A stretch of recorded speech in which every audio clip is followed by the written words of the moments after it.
Bismillahirrahmanirrahim. Assalamualaikum warahmatullahi wabarakatuh. Alhamdulillahi rabbil alamin.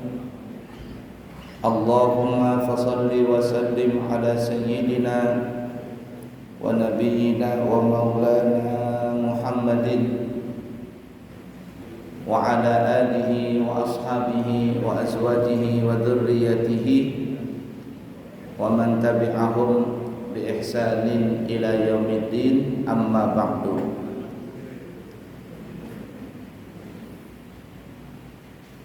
Masih dalam rangka bergembira dengan Maulidur Rasul, kelahiran Nabi kita Muhammad sallallahu alaihi wasallam. Orang kita menyebutnya bulan Rabiul Awal ini dengan bulan Maulid. Maulid artinya orang yang terlahir. Bisa juga orang kita menyebutnya namanya bulan Maulud, artinya orang yang dilahirkan, yakni Nabi kita Muhammad sallallahu alaihi wasallam. Tapi orang-orang Banjar masih menyebutnya bulan Mulut. Kenapa bulan Mulut?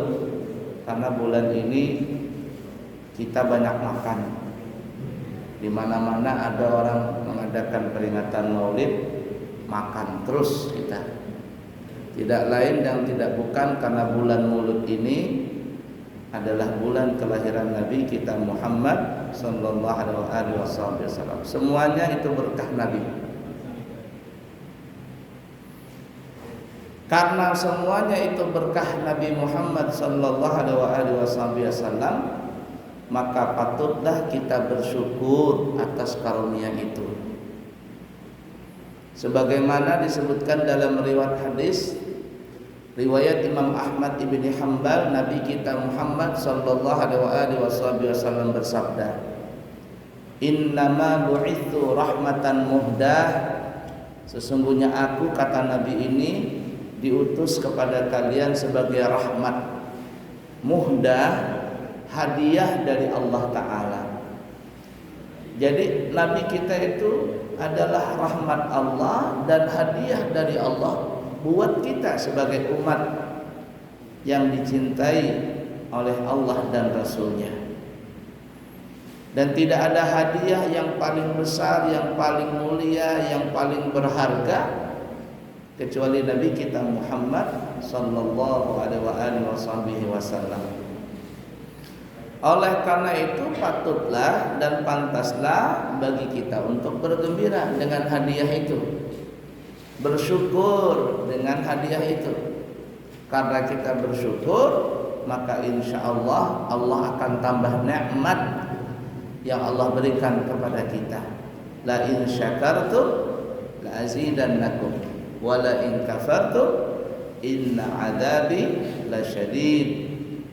Jika kalian bersyukur dengan nikmatku, akan aku tambah, kata Allah.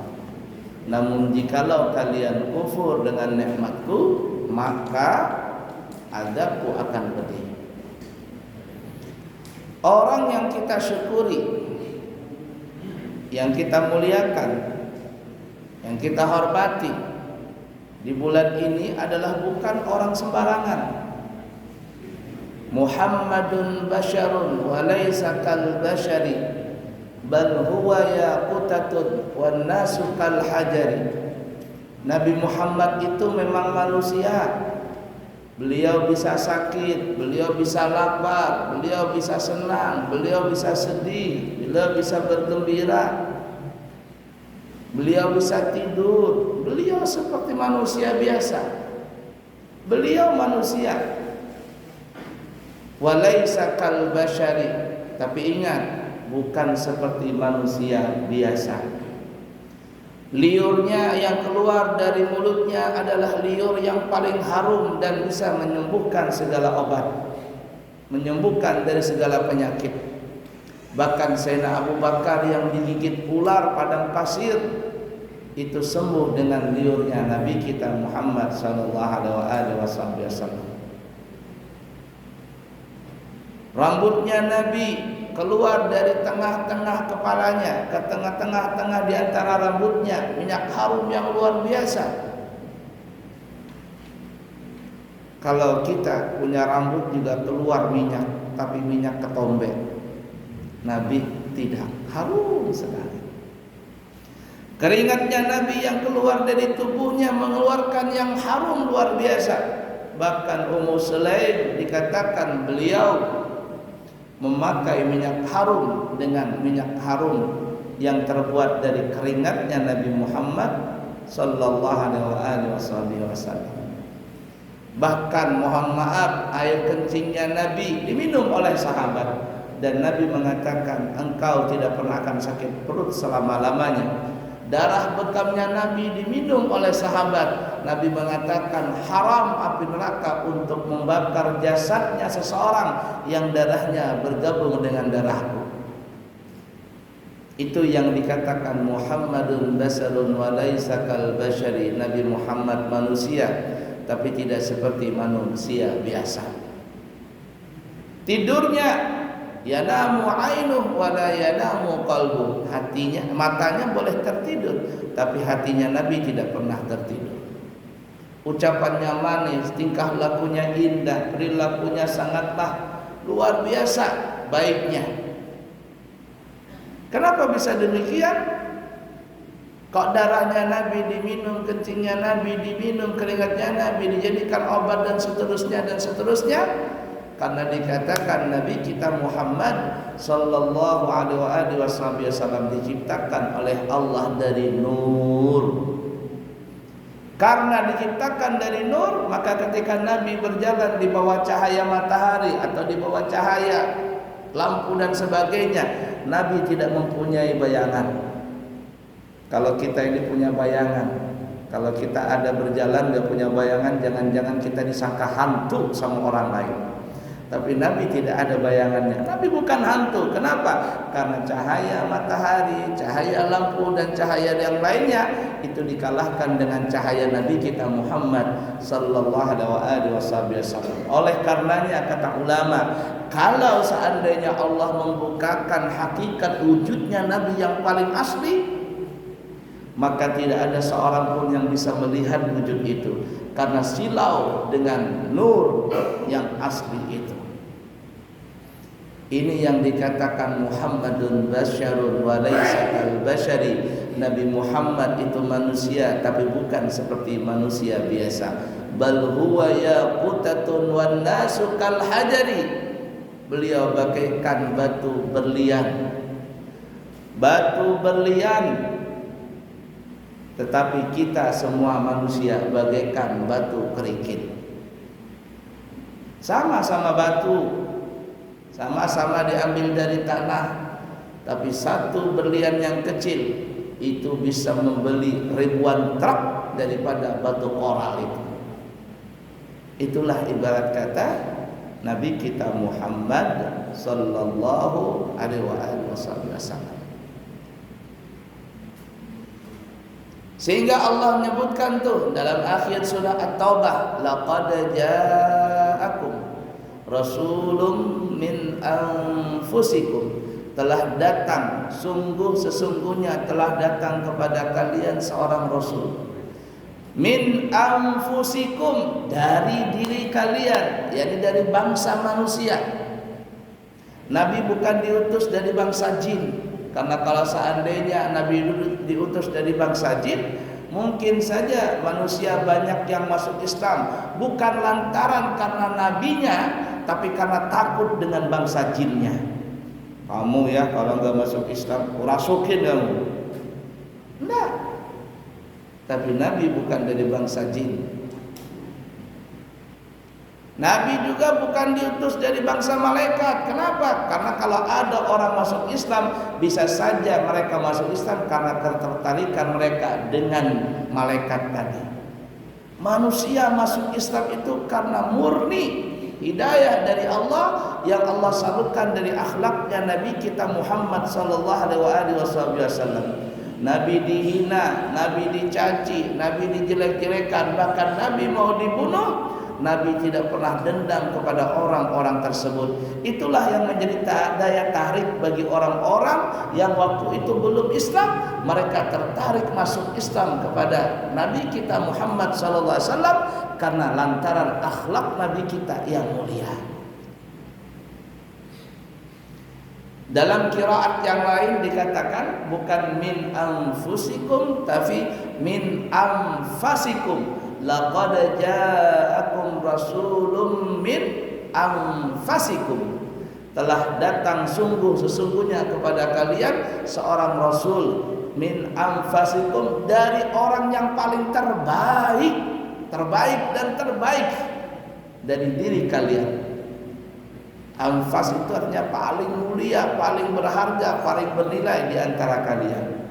Karena begitu saking mulianya, maka kembali lagi Muhammadun basyarun wa laysa kal basyari bal huwa yaqutatun wan nasu kal hajari.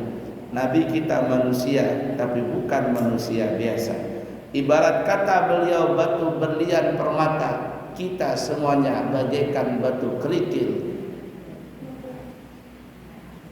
Nah, oleh karena itu patutlah kita bergembira dengan semua ini. Dan kegembiraan kita ini memang perintah dari Allah.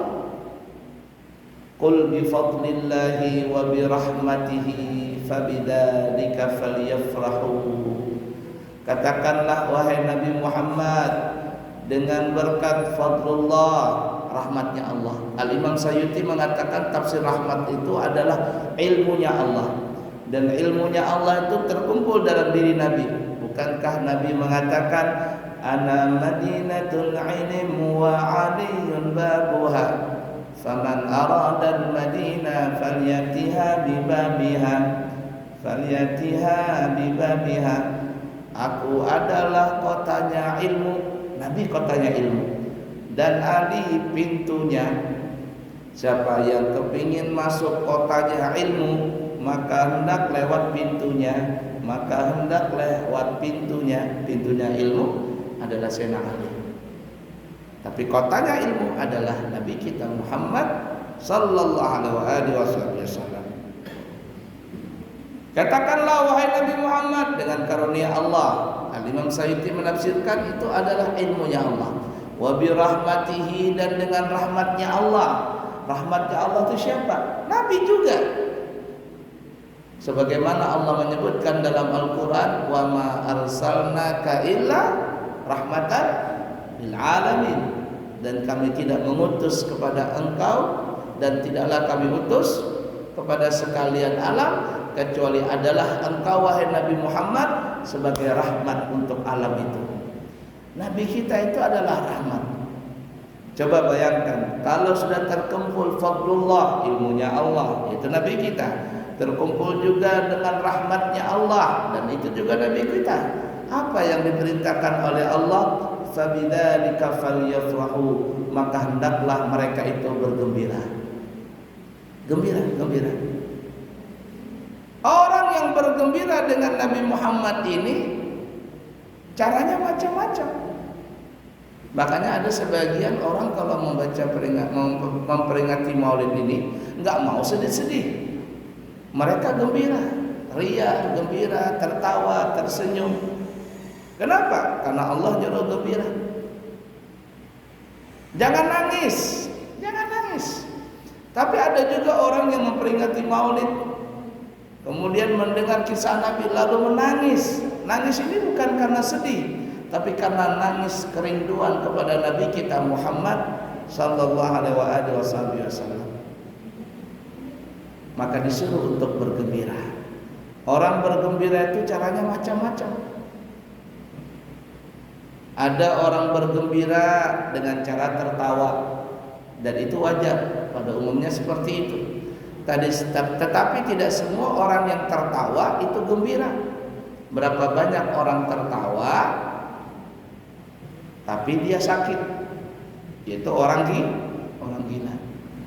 Kalau ada orang tertawa sendiri di depan jalan begitu, ini jangan-jangan kata anak-anak Balikpapan sedeng, sinting katanya. Jadi orang gembira itu bisa tertawa, tapi tidak semuanya orang tertawa itu gembira. Itu cuma simbol saja orang gembira adalah tertawa. Tetapi sebaliknya ada orang gembira namun menangis. Ekspresi kegembiraan itu beda. Berapa banyak orang menangis, tapi bukan karena sedih. Padahal umumnya kalau orang menangis itu sedih, tapi ini tidak. Orang menangis karena gembira. Orang lulus dari sekolah, lulus dari kuliah, terkadang dia menangis karena terharu. Seorang suami baru punya anak, istrinya melahirkan dengan baik, istrinya selamat, anaknya selamat, suami terkadang menangis. Bukan menangis karena sedih, tapi menangis karena bergembira. Allah berikan karunia itu. Seorang perempuan baru dilamar oleh seorang laki-laki, dan setelah ijab kabul, biasanya perempuan itu menangis. Menangis bukan karena sedih, menangis bukan karena menyesal dinikahi, tapi menangis karena bergembira.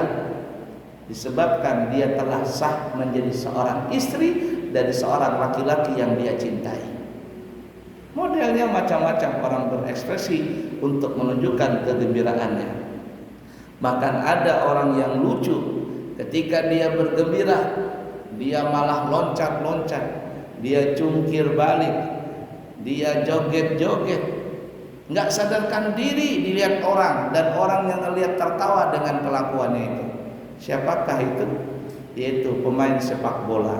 Ketika dia mencetak gol, maka dia akan bergoyang, dia akan joget, dia jungkir balik dan lain sebagainya. Bukan hanya pemain sepak bola, penonton yang ada di studio semuanya bergembira. Bukan hanya penonton yang ada di stadion, penonton yang nonton lewat TV pun bergembira. Bukan hanya yang lewat TV, yang lewat dengar radio atau yang lihat di HP pun, walaupun siaran ulang, semuanya bergembira. Itulah ekspresi kegembiraan yang ditunjukkan oleh seseorang bermacam-macam. Dan begitu juga dalam memperingati Maulid, orang bermacam-macam ekspresinya. Ada yang mengadakan pengajian, nah, biasa itu umum seperti itu. Baca Maulid, dengar ceramah, baca ngaji, makan-makan, biasa. Ada orang yang mengekspresikan kegembiraan Maulid tadi dengan apa? Donor darah. Ada donor darah hari ini? Donor darah ada? Oh besok, boleh. Ada mengadakan khitanan massal, Masya Allah. Yang paling ramai kalau mengadakan Maulid nikah massal. Nah, kalau ada nikah massal bisa daftar lo pulang ini. Tidak lain dan tidak bukan, tujuannya adalah karena untuk mengekspresikan kegembiraan dan kecintaan kita kepada Nabi kita Muhammad sallallahu alaihi wasallam. Seperti halnya kita bergembira dengan anak kita. Kita mengekspresikan cinta kita kepada anak itu bermacam-macam. Orang ada cinta dengan istrinya, mengekspresikan cintanya kepada istri itu bermacam-macam. Semuanya itu boleh, tetapi dengan catatan selama ekspresi kegembiraan itu tidak keluar daripada syariat Islam. Kalau ada orang memperingatkan Maulid, undang artis begitu, kemudian joget-joget, artisnya pakai rok mini, goyangnya goyang ngecor, goyang ngebor, goyang apakah di situ? Wah, ini salah kaprah ini. Atau ada orang memperingati Maulid, tengah malaman main gaplek begitu, pakai judi dan sebagainya, ini salah. Itu ibarat kata jualannya jualan daging babi, iklannya daging sapi. Ya, jualan daging babi, tapi iklannya iklan daging sapi. Nah, ini salah ini, yang seperti itu. Ala kulli hal. Dan orang yang kita rayakan maulidnya ini adalah memang pantas untuk dimuliakan, memang pantas untuk diagungkan, karena Nabi kita Muhammad SAW adalah beliau yang membawa kita, menyelamatkan kita. Dengan lantaran beliau akan menyelamatkan kita dari dunia sampai menuju ke dalam surga. Syafaat yang Allah berikan kepada Nabi Muhammad itu nanti beliau gunakan untuk menolong umat-umatnya. Siapa yang selalu berdekat diri dengan Nabi Muhammad, maka dia pasti berdekat diri dengan Allah Ta'ala. Karena pintu menuju kepada Allah adalah Nabi kita Muhammad sallallahu alaihi wasallam. Tidak ada pintu yang paling cepat menuju kepada Allah.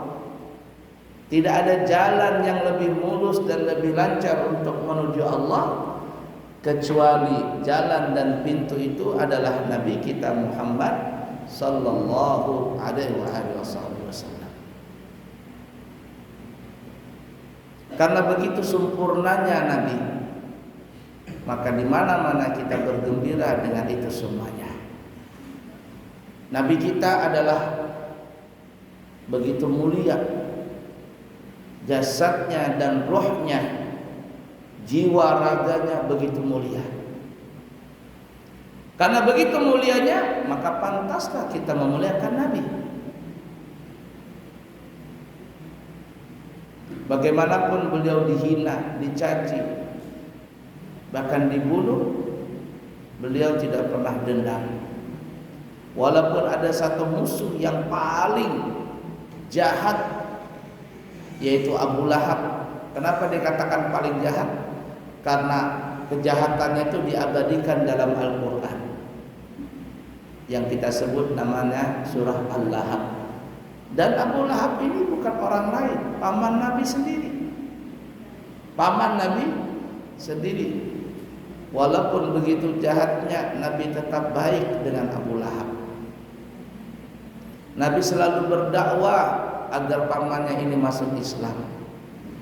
Tapi karena hidayah itu mutlak dari Allah Ta'ala, maka hidayah itu tidak sampai kepada Abu Lahab. Namun hidayah itu datang kepada orang lain. Allah berikan hidayah itu kepada orang lain, baik orang yang dekat ataupun orang yang jauh.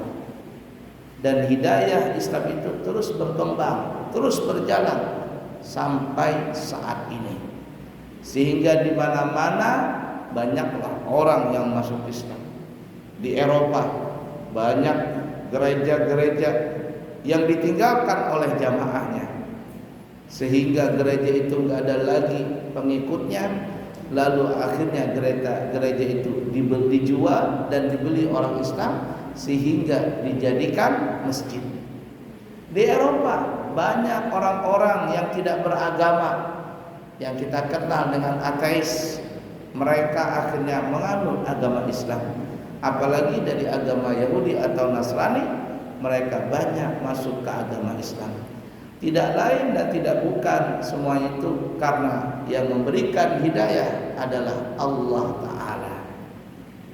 Tapi orang yang paling dekat dengan Nabi, seperti Abu Lahab tadi, tidak bisa mendapatkan hidayah Islamiyah.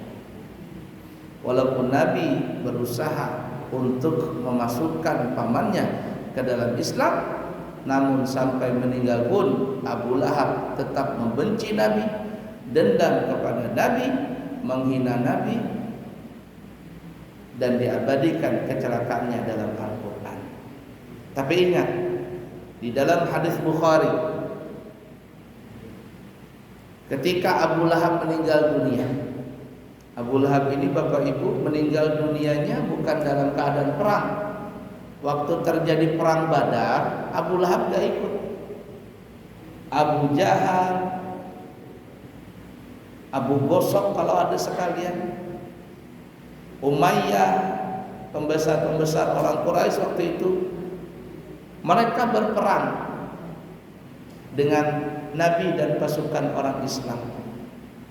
Jumlah orang kafir Quraisy waktu itu ada 1.000 orang, atau mungkin lebih daripada 1.000, dengan persenjataan yang sangat lengkap, menggunakan kuda, onta, dan lain sebagainya. Orang Islam pada saat itu berjumlah 313 orang dengan persenjataan yang seadanya. Kalau ibarat kita di Indonesia cuma menggunakan bambu runcing, mereka menggunakan persenjataan seadanya. Yang naik kendaraan kuda atau onta hanya cuma beberapa orang. Mereka berperang di bulan Ramadan dalam keadaan puasa, lapar, haus, mengantuk, dan itu terjadi pada tanggal 17 Ramadan di tahun kedua Hijriah. Tapi Allah mengatakan, kam min fi'atin qalilatin ghalabat fi'atan katsiratan biiznillah. Berapa banyak golongan yang kecil, namun golongan kecil yang sedikit ini bisa mengalahkan golongan yang besar dan kokoh tadi. Tapi dengan catatan biiznillah. Saat perang Badar itu Nabi sampai berdoa dengan cara berdiri. Bukan hanya berdiri, Nabi berdoa sambil berjinjit. Beliau mengangkat kedua telapak kakinya, berdiri dengan jari-jari kakinya, mengangkat tangan setinggi-tingginya sampai surban beliau jatuh, meminta kepada Allah agar orang Islam menang dalam peperangan ini. Sayyidina Abu Bakar berkata, ya Rasulullah, cukup ya Rasul doamu, doamu pasti didengar oleh Allah Ta'ala. Tapi Nabi tidak mau berhenti doa itu. Kenapa? Karena kalau seandainya waktu perang Badar itu kalah, habis cerita. Nabi mungkin dibunuh, orang Islam dibunuh. Kalau habis cerita, maka tidak ada Islam sampai sekarang ini. Sehingga Nabi tadi berdoa sekuat-kuat berdoa, berjinjit, mengangkat tangan sampai surbannya jatuh. Sayyidina Abu Bakar berkata, cukup ya Rasul, doamu pasti didengar oleh Allah Ta'ala. Namun Nabi tidak berhenti sampai Nabi melihat malaikat-malaikat turun dari langit membantu perjuangan kaum muslimin pada saat itu. Dan dikatakan orang-orang kafir Quraisy tadi mati terkapar, badannya hitam membiru karena dipukul oleh malaikat-malaikat Allah Ta'ala. Menang kaum muslimin. Orang Quraisy kalah, pulang ke Mekah membawa kekalahan. Abu Lahab waktu itu gak ikut perang dia. Entah kenapa dia gak ikut perang, padahal dia paling benci dengan Nabi Muhammad. Benci sekali. Namun karena mendengar kekalahan orang Quraisy, Abu Lahab semakin dendam, semakin marah dengan Nabi Muhammad. Tapi Allah kutuk Abu Lahab itu. 2 bulan sebelum meninggal, setelah dari usainya peperangan Badar itu, Abu Lahab na'udzubillahi min dzalik, nasallallahu salamah wal afiyah, diberikan penyakit, badannya itu ditumbuhi bentol-bentol semacam bisul. Sekujur badannya ditumbuhin bisul, macam cacar bisu, yang mengakibatkan badannya itu menggigil, panas tapi dalamnya dingin, dingin tapi panas. 2 bulan dia merasakan itu, sampai akhirnya dia mati dalam keadaan tragis seperti itu, membawa dendam kesumat di dalam hatinya. Setelah dia meninggal, tidak ada satupun orang yang mau memandikan karena mereka takut kalau penyakit itu menular. Anaknya pun memandikan Abu Lahab dari jarak yang sangat jauh. Setelah diselesaikan semuanya, dibawalah jasadnya Abu Lahab ini mau dikubur.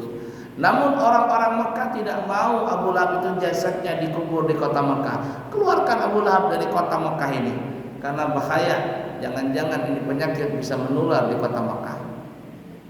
Dikeluarkanlah jasad Abu Lahab itu dari kota Mekah, dikubur. Kalau dulu di luar Mekah, kalau sekarang sudah masuk area Mekah ya. Dikubur, digali tanah. Tapi kuburan Abu Lahab, ketika jasadnya dimasukkan ke dalam kubur, kuburan Abu Lahab itu menolak. Abu Lahab tidak bisa dikubur di dalam tanah. berulang kali. Kenapa bisa begitu? Karena saking jahatnya dengan Nabi Muhammad sallallahu alaihi wasallam. Akhirnya jasadnya Abu Lahab ditaruh di atas tanah, ditumpukin dengan batu dan seterusnya sampai sekarang ini. Tempat itu masih ada sampai sekarang. Kalau Bapak Ibu mau tahu, buka saja di Syekh Google Al-Yutubi. Di situ ada diterangkan di mana kuburan Abu Lahab. Sampai sekarang kuburan itu bau, lokasi itu bau. Padahal sudah 14 abad lebih, 1445 Hijriah, bahkan lebih daripada itu. Tapi jasadnya itu, area itu sangatlah bau sekali. Baunya adalah karena dosa-dosa yang Abu Lahab kerjakan kepada Nabi Muhammad sallallahu alaihi wasallam. Namun dikatakan setelah meninggalnya Abu Lahab, saudaranya Sayyidina Abbas ibni Abi Thalib, pamannya Nabi Sayyidina Abbas, dan Sayyidina Abbas masuk Islam akhirnya. Di suatu malam setelah meninggalnya Abu Lahab, Nabi Sayyidina Abbas bermimpi. Kata Sayyidina Abbas, "Ya Abu Lahab, kaifa haluka?" Abu Lahab, gimana kabarmu dalam kubur? Enak atau tidak? Kata Abu Lahab, "Lam alqi khairan ba'dakum." Aku dalam kubur tidak mendapatkan kenikmatan, selalu disiksa. Tapi kata Abu Lahab, "Ghaira anni suqitu fi hadhihi bi'itaqati Thuwaibah wa innahu la yakhaffafu alayya fi kulli yawmin itsnain." Tapi aku, kata Abu Lahab, diberikan dispensasi keringanan setiap hari Senin. Aku dikasihkan istirahat, diberikan minuman setiap hari Senin dalam kubur, begitu juga dalam neraka. Kenapa? Kata Abu Lahab, karena aku pernah memerdekakan seorang budak perempuanku yang bernama Thuwaibah, dan Thuwaibah ini adalah budaknya Abu Lahab, dan Thuwaibah ini juga adalah ibu susuannya Nabi Muhammad. Jadi bukan Halimatus Sa'diyah saja, tapi Thuwaibah juga menjadi ibu susuannya Nabi Muhammad. Ketika Nabi Muhammad sallallahu alaihi wasallam lahir, Thuwaibah ini lari mendatangi rumahnya Abu Lahab seraya berkata, "Ya Abu Lahab, woi Abu Lahab, majikan." Keluar Abu Lahab, "Ada apa engkau teriak-teriak?" Kata Thuwaibah, "Wahai Abu Lahab, bergembiralah engkau." Gembira kenapa? Karena sekarang engkau menjadi paman. Maksudnya istri saudaramu yaitu Aminah telah melahirkan seorang anak, dan anak itu laki-laki. Betulkah wahai Thuwaibah berita yang kau bawa ini? Kata Thuwaibah, "Benar, betul." Kata Abu Lahab, "Kalau memang aku sekarang menjadi paman, kalau sekarang aku punya keponakan baru laki-laki, untuk kegembiraan itu ku merdekakan engkau." Maka dengan lahirnya Nabi Muhammad, gembiranya Abu Lahab dengan kelahiran Nabi, Thuwaibah pun menjadi orang merdeka. Padahal Abu Lahab tidak tahu bahwa nanti Nabi kita ini kalau besar menjadi Nabi dan Rasul dan akhirnya menjadi musuh bebuyutannya Abu Lahab. Namun Nabi tidak pernah menganggap Abu Lahab itu sebagai musuhnya. Hadis ini diceritakan di dalam hadis Bukhari. Tidak ada satupun yang menentang hadis ini kesahihannya. Coba bayangkan, Abu Lahab yang begitu jahatnya dengan Nabi Muhammad, namun sekali saja bergembira dengan lahirnya Nabi Muhammad, dengan caranya memerdekakan Thuwaibah, maka setiap hari Senin dia tidak disiksa, bahkan diberikan istirahat dan minuman di alam kubur dan di neraka dengan sebab kelahiran Nabi Muhammad. Lalu bagaimana di antara kita yang selalu bergembira dengan Nabi Muhammad sallallahu alaihi wasallam, terutama di bulan yang mulia ini, mengadakan peringatan Maulid dan mengadakan peringatan Maulid dengan cara yang bermacam-macam. Tidak lain dan tidak bukan karena bergembira dengan Nabi Muhammad, tidak lain dan tidak bukan karena bersyukur kepada Allah, karena Nabi Muhammad adalah sebagai rahmat dan hadiah dari Allah Subhanahu wa taala, hadiah yang paling besar dan hadiah yang paling mulia. Oleh karena itu, marilah kita bergembira dengan bulan Maulid ini. Insyaallah dengan kegembiraan seperti ini, Allah tidak akan mungkin menyiksa kita. Allah tidak akan mungkin memasukkan ke dalam neraka. Kalau Abu Lahab saja bergembira sekali bisa selamat setiap hari Senin dalam neraka, maka kita yang beriman, kita yang mempercayai Nabi Muhammad, kita orang Islam dan insya Allah kita mati dalam keadaan beriman, insya Allah tidak bakalan akan masuk neraka, tetapi insya Allah semuanya kita masuk ke dalam surga Firdaus bersama kekasih Nabi kita Muhammad sallallahu alaihi wasallam.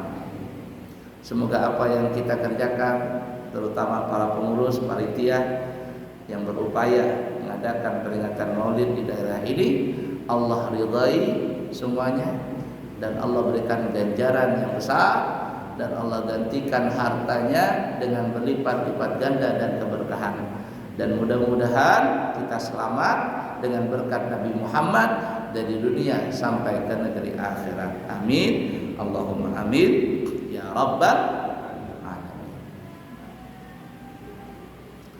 Keberangkatan umrah bulan November dan Desember, harga 9 hari 29 juta, 12 hari 23 juta, sudah include Balikpapan Surabaya Saudi PP. Siapa yang berangkat satu keluarga 10 orang maka digratiskan satu. Keluarga itu adalah umpama suami, istri, mertua, bapak, anak, saudara, keponakan, paman. Kalau 10 kali bukan masuk sudah. Jadi kalau ada yang sekeluarga 10 orang, kita gratiskan satu umrah gratis khusus di bulan November dan Desember. Dan siapa yang kepingin berangkat di bulan Januari 2024 sama harganya, tapi berangkatnya Balikpapan Malaysia Saudi PP, harganya sama, cuman ada satu paket 12 hari dan itu 5 gratis 1. Jadi kalau ada satu keluarga 5 orang berangkat, maka digratiskan 1 orang. Promonya sampai akhir bulan November 2023 ini. Dan siapa yang kepingin berangkat haji Furoda 2024 langsung berangkat tanpa menunggu, harga yang kita tawarkan insya Allah paling murah, yaitu 185 juta rupiah. 185 juta rupiah selama 30 hari.